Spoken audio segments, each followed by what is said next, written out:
Morning, Shavuot Tov to everyone. We are continuing the halachot of Kibbutz Avim. Today we're going to continue the subject regarding how many times do you have to get up for your parents when they walk into any room that you are in, and at the same time, can a parent forgive or forgo their own honor? So this way, Emil John, so this way you don't have to get up every single time for your parents. He brings it over here in Parak Dal in Halacha Chet. חייב אדם לעמוד מפני אביו ואמו ורבו בכל פעם שנכנסים. A person is obligated to get up before his father, his mother, and his rabbi every single time that they enter into the room.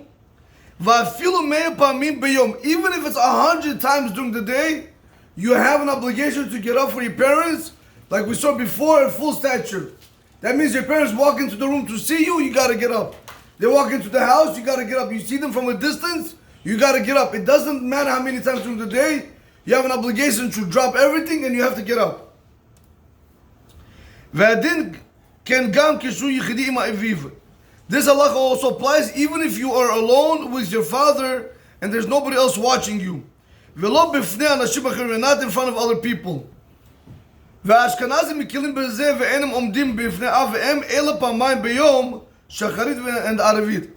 are more lenient in this halakha. They'll only get up for their parents only during the day or only at night 2 times, and that will be enough for them. But we as Sephardim and Miljon have an obligation to show our parents every single time they get up.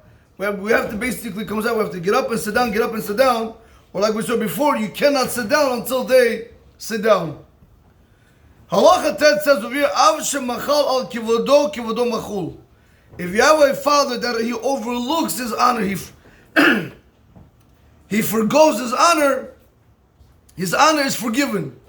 Therefore, im aviv machal lo shelo yakum befanav klal, if his father forgave the son that he does not want him to get up at all, vafilu lo pamayim bayom, even not 2 times during the day, not even shacharit, not even aravit, kavodo machul, his honor is forgiven.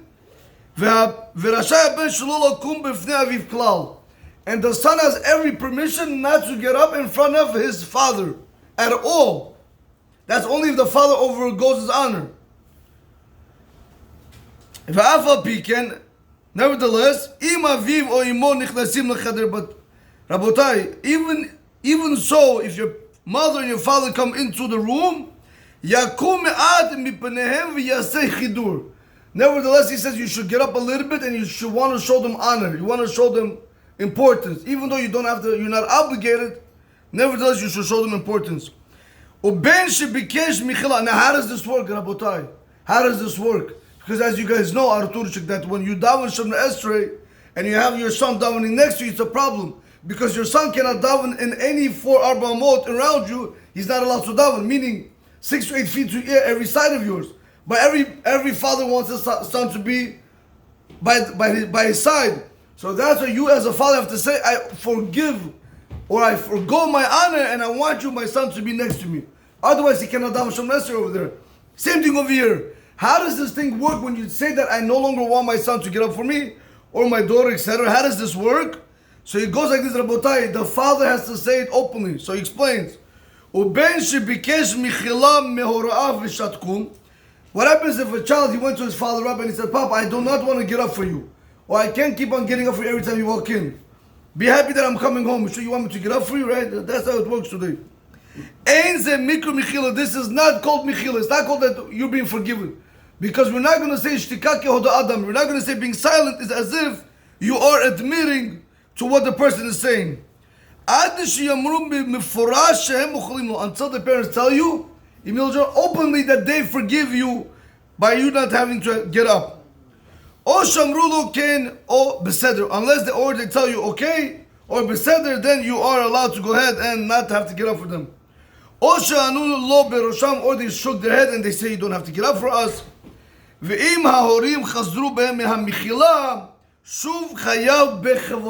the father or the mother go back on this that they forgave the son has the obligation to go back and start getting up for his father 100 times a day, if that's what it takes him to get up for his father every time he walks in and out. So Rabotai, we do so over here, so very quick. It's a very important halakha over here because a lot of times we do not realize what we're doing. When a person has a lot of children, some children are more quicker than the others. Some children want to help more than the others. So you as a father have to be smart. Because we also have to realize that by our kids serving us the proper way, they get long life, they get wealth, they have success, everything goes their way. But at the same time, what is he trying to bring down over here? As a father, you have to be chacham. You have to be very smart. Why you have to be very smart? If you see your child doesn't like to get up for you, you don't have to wait. Tell him, listen, I forgive you. You don't want him to get punished at the same time because it's very bad. One who doesn't honor his parents, he can get short in his life. Punishment, it's not good. So as a father, you should be smart. Or you know this child, he doesn't like cleaning the house. That child likes cleaning the house. Don't tell the child that does not like cleaning the house, go clean the house. Or bring me water. You know he's not going to do it. Do not put a stumbling block even before your children. There's such a concept. It's not only before other people, even when it comes to your own children, a father and mother have to be careful to know when to forgo the honor and when to be restricted by the honor, saying, no, I want you to honor me. So therefore, Rabotai, every single parent should take into consideration the way they deal with their kids, because Rabotai, remember one thing, the way we deal with our kids, that's the way they're going to grow up with the self-confidence and the integrity, and they're going to become better human beings. If all day you tell them, no, Rabotai, what do you think is going to happen in the end? Your kids are going to want to do everything. So that's why I always have a thing with my wife, Blenhar, that if the kids ask me for certain things, I have no problem. Right? It's not drugs, it's not girls, it's not chas v'shalom, bad things. If it's nothing bad, they want rollerblades, they want a bike, I don't know, they want whatever they want. Sneakers, they want expensive sneakers, whatever it is. Rabotai, if it's not against the halacha, you should try to go out of your way and try to say yes to them. Because when it comes to the real no, I don't want to put on tefillin. Now you have a problem. Now you have to tell them no. But all this time you've been allowing him to do it. Yes. He'll say, oh, I'll be saying one time no. That means it's serious. You understand, Arturchik? That's why a person has to always be careful when you're dealing with your kids. You go to a restaurant, they want to order something, correct? They want to order sushi, or they want to order lasagna, or penalab, whatever it is. Don't tell them, no, I can't. Rabotai, there's no prohibition for them to eat, correct? They say, bracha, they're going to eat. You have to know when to use the word N-O. Don't use it often, because then you're going to have a problem with kids the way they grew up in Avodat Hashem. Rabotai, this is the halakha that we saw regarding honoring one's mother and father. In Divrei Chizuk, he brings down over here, in the Sefer Divrei Chizuk, he brings down over here, what does it mean to be an Oved Hashem?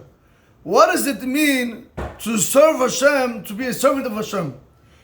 He says over here, Katuv be'pasuk, is written in the pasuk, Et ha'elohim ta'avudun al har hazeh. You should serve God on this mountain. It's a pasuk. V'lamdim anu mikan shezeh ha'ikar. We learn from over here that this is the main thing, is to serve Hashem. Avodat Hashem, the service, Rabotai, the main thing in this world is to serve Hashem. Ve'avodat Hashem nimdad b'dvarim kitanim she'adam oseh. I want to show you something. Whenever we serve Hashem, correct? Rabbi, whenever we serve Hashem, what do we think? That we have to do something big, correct? I have to learn 8 hours straight. Correct? I can't watch something for 10 hours straight, whatever it is, Rabotai. But we do not realize that a service of Hashem is not doing big things. I mean, it's doing the small things. Hashem measures a person's greatness by when you do small things, not big things. Because anybody can do something big one time. But not everybody can do something small every time. This is what he's trying to tell us over here. He says, "V'avod Hashem nimdad b'dvarim kitanim she'adam oseh." A service of Hashem is measured with small things that a person does.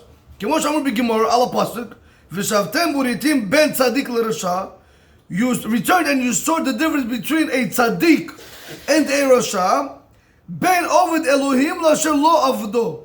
And then the pasuk continues to say, between a person who serves Hashem to the person who does not serve Hashem. The Gemara asks a question, ושואל הגמרא, והרי כבר אמר בין צדיק לרשע. If you already will tell me the difference between what's a tzaddik and a rasha, why do you have to go back and tell me ben ovid l'lovid? Why do you have to tell me one who serves Hashem and one who doesn't serve Hashem? If you tell me tzaddik and the rasha, automatically I know a tzaddik is the service of one who serves Hashem. So why do you have to repeat ben oved l'lo oved? between one who serves and one who doesn't serve. Rabotai, so the answer is, he says, Elam midubar shebe'emet shneim tzadikim.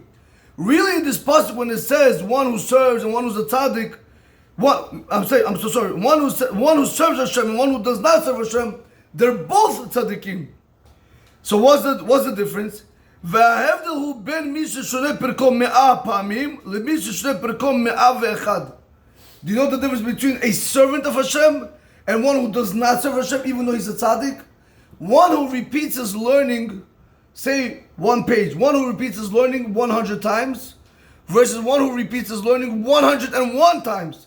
The person who repeats his learning 101 times is the Oved Elohim. He is a servant of God. The one who learned Gemara 100 times that page, he's not a servant of God. Does that make sense to you? There's one little time, one more time over the guy. What, 100? If I have $101 and you have $100, well, that makes me more better? What does that mean? Rabotai, so he says, no, this is Rabotai, this is the whole secret. People don't realize that doing that little, going that extra mile, this is what makes the difference in the Avodat Hashem. וההבדל בין מי ששונה פרקו 100 פעמים למי ששונה פרקו 101 פעמים שבעבור זה הוא נקרא עובד אלוהים. A person who learns one time more than the guy who only learned 100 and he learns 101, he's called a servant of God. ושאלה גימור דגמרי הסוכות, I don't understand. וכי משום לומד עוד פעם אחת נקרא עובד אלוהים? What? Just because you learn one more time more than the regular guy, he's called the עובד אלוהים? The Gemara says, yes, Rabotai, do you know why? He brings down over here, just tell you outside really quick, he brings down over here that whenever you sit in the taxi, correct? The taxi guy tells you 10 miles, $100. The 11th mile will be the next $100 for the next 10 miles, correct? So you're driving 10 miles. When you hit the 11th mile, you began the 11th mile, you tell him, okay, stop right over here, that's it, no more, I don't want to go nowhere. How much you have to pay him? 200. Why do you have to pay him 200 if I only went 1 mile over the 10 miles? Because that's the whole secret of Botai. When you're doing something and that little is already a new beginning, that little is more than I was supposed to do. I'm going out of my way. That 1 mile I could have gone with somebody else or another customer I could have bought. So that's why you have to pay another 100. So that's what he says over Botai.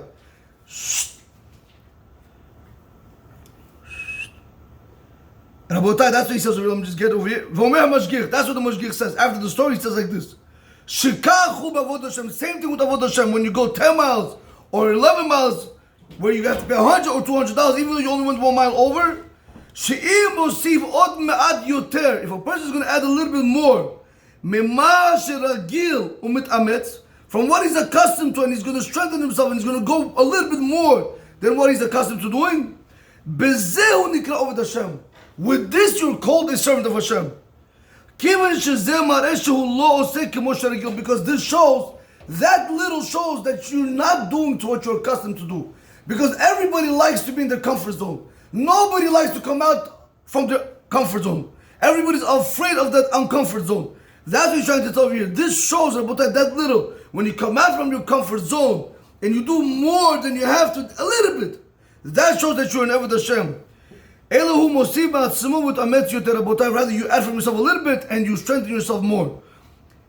Rabotai, this piece we cannot probably relate to, but I'll tell you something. It doesn't have to, not only it has to do with learning Torah, not only has to do with doing mitzvot, it also has to do with anything else that we do in Avodah Hashem. I give you an example.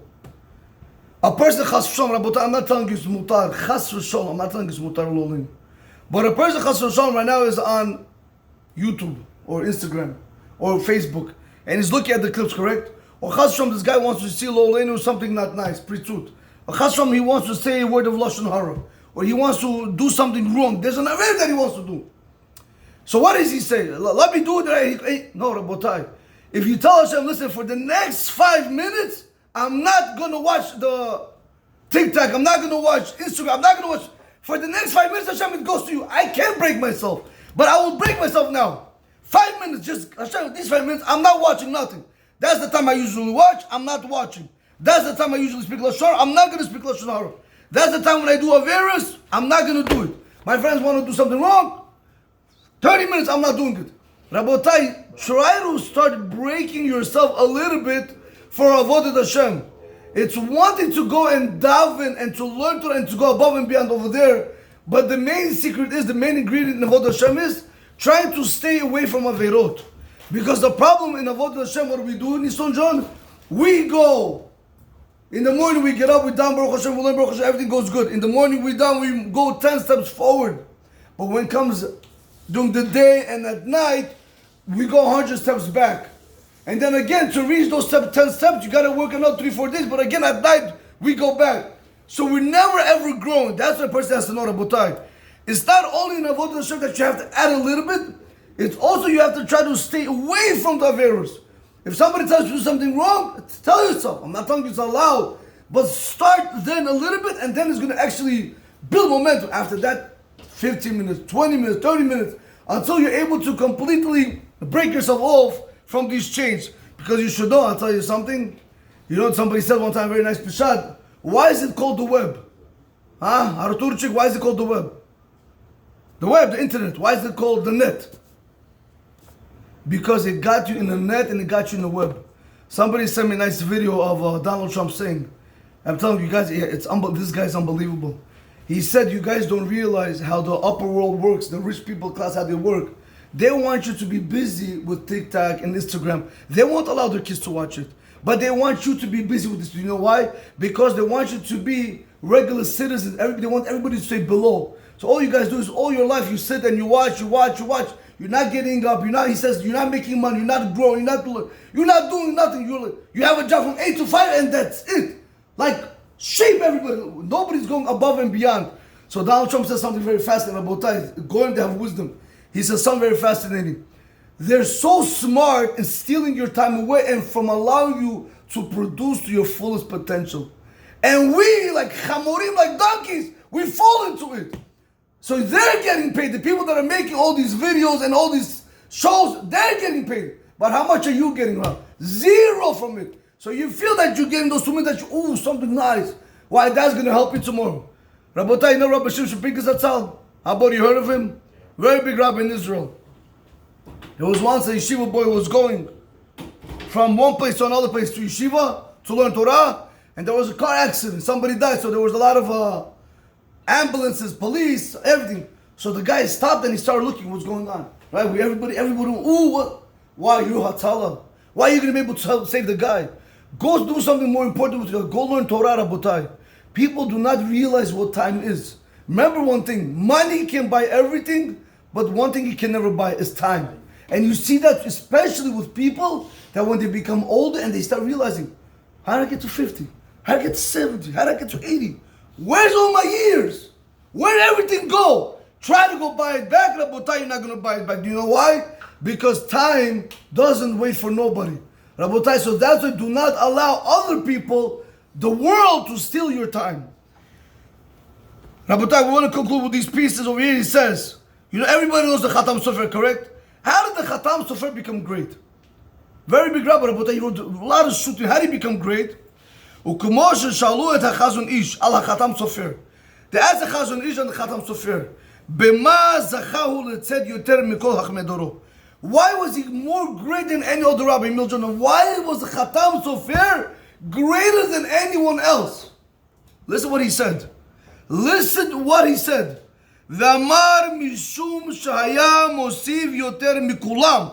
Because as a student he would add more than everyone in the school. Meaning, שכולם אחרי הסדר היו הולכים. Everybody after school would finish. They would go home. How much time did he add on in? והוא היה מוסיף ללמוד עוד 5 דקות יותר. He would sit and he would learn 5 more minutes extra after the study session over. He didn't run away home. 5 minutes. But Rabotai, you know it's 5 minutes, Artur? 5 minutes today, 5 minutes tomorrow. Arab, what's going to be 5 minutes in 30 days? How many? 300 minutes? In a year, how many? It's going to always add up, Rabotai. And this is how you become great. 1 minute here, 30 seconds there, 50 minutes there, and you accomplish values. You know, Rabbi Walken, Rabbi Moshe Walken, the father, he told me one time, he was so happy, he was like so ecstatic. I think it was a half a shas or shas he finished. So I said, Rabbi, but you did this already before. You did this many times. He said, no, you don't understand. when I would go to appointments or when I would walk, he used to walk from Kew Gardens to one, or like over here, he used to travel. When I was in the train station, he says, I had a different order of learning my Gemara outside of what I was original to do it. And when I was in the train, I was learning. When I was in the bus, I was learning. When I was walking, I was learning. I was always learning. I was eating, learning. I'm always learning. So with that, he said, I think it was either half of Shas or full Shas. From those bare moments, he finished half of Shas Rabotai. That's basically 3.5 years of his time that just by doing here and there, he was able to go ahead and become great. Rabbi said, and this is one more point I want to show you here, and this is not only a good thing about this halakha. They asked Rav Chaim Igal, Siperli Rosh Kol Alachad, there was one Rosh Kol, one guy from head of yeshiva, and he told him, Shahayalo Bayot, he said he has a lot of problems. He doesn't know what to do. V'sha'al et HaGaon HaRav Chaim Igal, and he asked, HaRav HaGaon Chaim Igal, at that time he was alive, Kama Perkei Tehillim Lomar Kol Yom B'Shvil She'ez Zechut L'Hatzlacha. How many chapters of Tehillim does he have to say every single day in order for him to have Hatzlacha, success? What do you guys told him? What do you think he said? Hi, Miljon. Ve'amur lo, he said to him, Perek Echad B'Kavana. He told him one chapter with Kavana, with intention, to know the words that are coming out of your mouth, to understand what you're saying. Why? Tov Me'ad B'Kavana, Me'arbeh Shelo B'Kavana. Because it's the better, Artur, to do a little bit with kavanah. That's what we're saying right now. It's better to give a little bit, but mean it, than to do a lot without any meaning.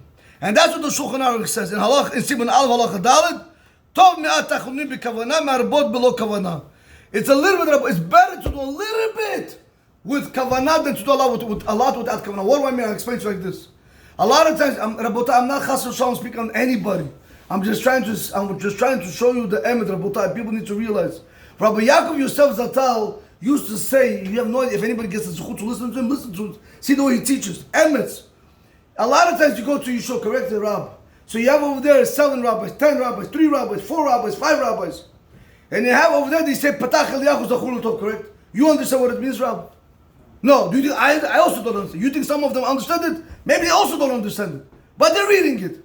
Rabbi Yaakov Yosef said, I don't understand. If the halakha requires them people to know it, so you might know it, but everybody else doesn't know, so everybody is speaking, and then the rabbi gets upset, why are you speaking? This is important. No, I don't know it's important. Show me it's important. How am I supposed to know? So what does Rabbi Yaakov Yosef Zatal say? In Miljon, what does he say? Teach the community. When you show take Patach Eliyahu Tov, explain that one sentence. Today you explain one, tomorrow you explain another, tomorrow you explain another in Yeshua. So B'ezrat Hashem, after 6 months, when you start saying Patach Eliyahu, normally, people understand the importance of what's going on. This is what the halakha requires. Oh, you have a lot of times they do chapters of Tehillim, correct? Tehillim, what do you call it? People, women have women or men, and each one takes a parak or 10 chapters, and they try to finish the whole book. We finished that for Tehillim. Or you have people, they learn Gemara. I finished Gemara. Okay, very nice. Comes the halakha, says just the opposite. When you're doing the Tehillim, correct? Did anybody understand what you guys just read? No. So what are you reading? Take one chapter. Explain to the people. Let them know what's flying. Same thing with learning Rabotai. Don't try to just cover ground. Oh, I finished Shas. I'm telling you right now, if you finish Shas, I'll go back with you on one Rashi, one Gemara. You're going to be able to some shot over there? I don't know. I just did it. Rabotai, all this is nice. I'm not saying it's not nice. But Rabotai, give some meaning to your life. Put a little bit more effort. Do that for all I care. Do the whole stuff to Tehillim. But give 5 minutes from your day to try to understand what in the world we're doing. We can't be like robots serving Hashem. We have to actually serve Hashem from the bottom of our hearts. Baruch Adonai Olam. Amen. Amen.